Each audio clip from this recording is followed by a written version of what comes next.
দপ্তরের রাজ্যমন্ত্রী শান্তনু ঠাকুর ওনারা আজকে রাজ্য সরকারের সঙ্গে আমাদের শিপিং ডিপার্টমেন্ট এবং জাতীয় জলপথ দপ্তর inland waterways high level meeting হয়েছে। আধিকারিক লেভেলে শিপিং ডিপার্টমেন্টের সেক্রেটারি, কলকাতা পোর্ট ট্রাস্টের চেয়ারম্যান এবং আইডব্লিউআই এর সংশ্লিষ্ট দপ্তরের আধিকারিকরা ছিলেন। আর আমাদের পক্ষে মুখ্য সচিবের নেতৃত্বে আমাদের শিল্প দপ্তর, পরিবহন দপ্তর, ইরিগেশন দপ্তর, পিডব্লিউডি দপ্তর এবং কলকাতা কর্পোরেশন তারা এই মিটিংয়ে অংশগ্রহণ করেছিলেন। এছাড়াও বলাগড়ে যে প্রজেক্ট মাননীয় প্রধানমন্ত্রীর হাত দিয়ে শিলান্যাস হয়েছে, ওখানকার বিধায়িকা তথা পশ্চিমবঙ্গের রাষ্ট্রমন্ত্রী সুমনা সরকার ছিলেন। কাশীপুর বেলগাছিয়ার বিধায়ক রিতেশ তেওয়ারি, হলদিয়ার বিধায়ক প্রদীপ বিজলি এবং হাওড়ার বালির বিধায়ক সঞ্জয় সিংহ ছিলেন। তাদের এলাকার কিছু পোর্ট এবং শিপিং আমাদের জাতীয় জলপথ সংক্রান্ত কিছু বিষয় নিয়ে আমি এই প্রাথমিকভাবে কয়েকটা বিষয় উল্লেখযোগ্য আপনাদের মাধ্যমে পশ্চিমবঙ্গের জনগণকে জানাচ্ছি। সেটা হচ্ছে, আমরা দায়িত্ব নেওয়ার পরে মূল্যায়ন করতে গিয়ে দেখেছি এই বিষয়ে গতকাল আদানি গ্রুপের এমডি করণ আদানির সঙ্গেও আমার আলোচনা হয়েছিল regarding Tajpur deep sea port. ওটা তো ইতিমধ্যে ওনারা এক্সিট করে গেছেন এবং আমরা দেখেছি ওটা ভাইবিলিটি ছিল না, কারণ গভর্নমেন্টের হাতে কোনো ল্যান্ড ছিল না। যে কথা বারবার এলওপি হিসেবে তখন আমি বলেছিলাম যে তাজপুর ডিপ সি পোর্ট কখনো দাঁড়াবে না যতক্ষণ না পর্যন্ত rail, NH connectivity, warehouse সহ অন্তত কয়েক হাজার একর জমি সংগ্রহ না হবে। ফাইনালি সরকার পরিবর্তন হওয়ার পরে আজকের এই মিটিংয়ে আমরা তার আগে আমাদের যে সংশ্লিষ্ট দপ্তর মাননীয় প্রধান সচিব আছেন বন্দনা যাদব, তিনি তার নেতৃত্বে যে টিম সিএস এর গাইডেন্সে, মনোজ আগরওয়ালজির গাইডেন্সে তারাও যে মূল্যায়ন করেছেন তাতে তারা বলে দিয়েছেন যে ওখানে পোর্ট সম্ভবই নয়, মানে যেহেতু রাজ্য সরকার হাতে কোনো জায়গা নেই। কিন্তু মানুষকে আমরা আশাহত করছি না। আমরা আজকে নতুন একটা প্রপোজাল নিয়ে গিয়েছি। তাজপুর থেকে 10 কিলোমিটার দূরে দাদন পাত্র বাড়, যেখানে সল্টের পুরনো ফ্যাক্টরি ছিল, সেখানে 1700 একর ল্যান্ড রাজ্য সরকারের হাতে রয়েছে। আমরা এখন ওইটা নিয়ে এগোবো। আজকে আমাদের মিটিং এর এজেন্ডা এটা ছিল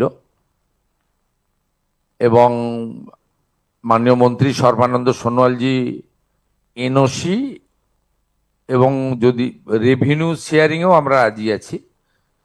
আমাদের ভারত সরকার এবং পশ্চিমবঙ্গ সরকার যৌথভাবে ওইটা নিয়ে আমরা যেটা বাস্তবসম্মত হবে, 1700 একর জমি হাতে নিয়ে আমরা এগোবো। পরে জমি সংগ্রহ করা যাবে। প্রাথমিকভাবে এটা আমরা আজকের এখানে সিদ্ধান্ত নিয়েছি। আমাদের এখনো পর্যন্ত দেশে 17টি জায়গায় ওয়াটার মেট্রো রয়েছে। কলকাতা ওয়াটার মেট্রোতে যুক্ত হচ্ছে। এটি আমাদের আজকের মিটিংয়ে মাননীয় মন্ত্রী এটা কনসেন্ট দিয়ে দিয়েছেন এবং ভারত সরকার 17টি আমাদের রিভার লাইন বা সি বেসড সিটিগুলোতে যে ওয়াটার মেট্রো লেটেস্ট কেরালাতে হয়েছে, কেরালামে হয়েছে, সেখানে আপনার আমরা এই শহর হিসেবে আমরা 18তম শহর হিসেবে যুক্ত হচ্ছি ওয়াটার মেট্রো। এটা শিপিং ডিপার্টমেন্টের একটি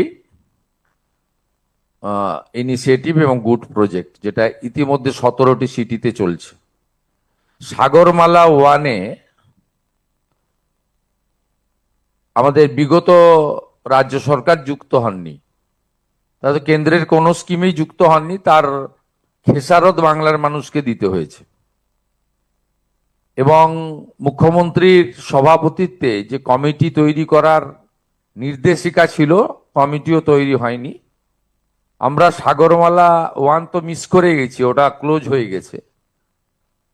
আমরা খুব খুশির খবর পেয়েছি গতকালই মাননীয় প্রধানমন্ত্রী নরেন্দ্র মোদীজির অনুমোদনে সাগরমালা 2 আমাদের অনুমোদিত হয়েছে দেশে। সেখানে আমরা যুক্ত হওয়ার সিদ্ধান্ত নিয়েছি এবং মুখ্যমন্ত্রীর নেতৃত্বে এই সাগরমালার যে প্রপোজাল, এটা আমরা তৈরি করব এবং 22,700 কোটি টাকার প্রপোজাল আমাদের 5 বছরের জন্য আমরা রেডি করব। এই ফিনান্সিয়াল ইয়ারেও কতগুলো প্রজেক্ট হবে। এই প্রজেক্টের মধ্যে port connectivity, coastal shipping, inland waterways, coastal community development, coastal fishing infrastructure. আমাদের সাগর কাকদ্বীপ নামখানা থেকে শুরু করে নয়াচর থেকে হয়ে আমাদের খেজুরির তালপাটি থেকে আপ টু উড়িষ্যার বর্ডার উদয়পুর পর্যন্ত যে কোস্টাল ফিশারম্যানরা যে কষ্টে আছেন, তাদের ওখানে coastal fishing infrastructure, island development, যেমন আমাদের সন্দেশখালী হিঙ্গলগঞ্জ থেকে শুরু করে গোসাবা, বাসন্তী, ঝড়খালি, বকখালি ইত্যাদি, নয়াচর, যতগুলো কোস্টাল দ্বীপ আছে তার ডেভেলপমেন্টও এর সঙ্গে করা যেতে পারে। আমাদের কালকে প্রশাসনিক রিভিউ মিটিংয়ে কলকাতার মেয়রও তুলেছিলেন, অনেক বিধায়কও তুলেছিলেন, আন্ডারগ্রাউন্ড টানেল অ্যাক্রস হুগলি। এটা মূলত এনএইচ এর কাজ, কিন্তু কলকাতা পোর্ট ট্রাস্ট বা শিপিং ডিপার্টমেন্ট এনওসি দিতে রাজি হয়েছেন। আমাদের 44টা জেটির নতুন জেটি তৈরি হবে, তার এনওসি এতদিন ধরে শ্যামাপ্রসাদ মুখার্জি পোর্ট ট্রাস্টের কাছে পেন্ডিং ছিল। তারা আমাদের 41টা এনওসি আজকেই দিয়ে দিয়েছেন, আর 3টে এনওসি আন্ডার প্রসেস আছে। আমাদের বিচ রেস্টোরেশন কপিলমুনি আশ্রম, সাগর আইসল্যান্ড, সেটা নিয়েও আমাদের যে অনুরোধ ছিল সেটাও পোর্ট আমাদের শিপিং মিনিস্ট্রি মেনে নিয়েছেন এবং আমাদের সাগর যে কপিলমুনি আশ্রম রয়েছে, গঙ্গাসাগর মেলা, তাকে আমরা আন্তর্জাতিক স্তরের মেলা করার জন্য পরিকল্পনা এখন থেকে শুরু করলাম। এবং এখানে পোর্টের যে ড্রেজিং সংক্রান্ত বিষয়ে ওনাদের সহযোগিতা দরকার, সেটা আমরা সিদ্ধান্ত নিয়েছি। বলাগড়ে পোর্টের কানেক্টিভিটি রোড এবং আরবি ইতিমধ্যে কাজ শুরু হয়ে গেছে। এর পরের পর্যায়ে কাজ শুরু হওয়ার জন্য টেন্ডার ইত্যাদি প্রসেস IAWY তারা শুরু করছেন। সেক্ষেত্রে বলাগড়ের বিধায়িকা তথা মাননীয় রাষ্ট্রমন্ত্রী সুমনা সরকার 2.5 কিলোমিটার ভাঙন নিয়ে উল্লেখ করেছেন।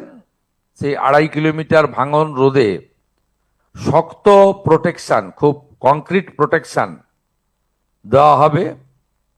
আর 45 কিলোমিটার স্ট্রেচ ড্রেজিং এরও সিদ্ধান্ত নেওয়া হয়েছে। আনন্দ আর ভালোবাসার দীপ্তিতে গড়া সমুজ্জ্বল পরমা, ঠিক তোমারই মতো। শ্যাম সুন্দর কোম্পানি জুয়েলার্স, আগরতলা, উদয়পুর, ধর্মনগর, কলকাতা।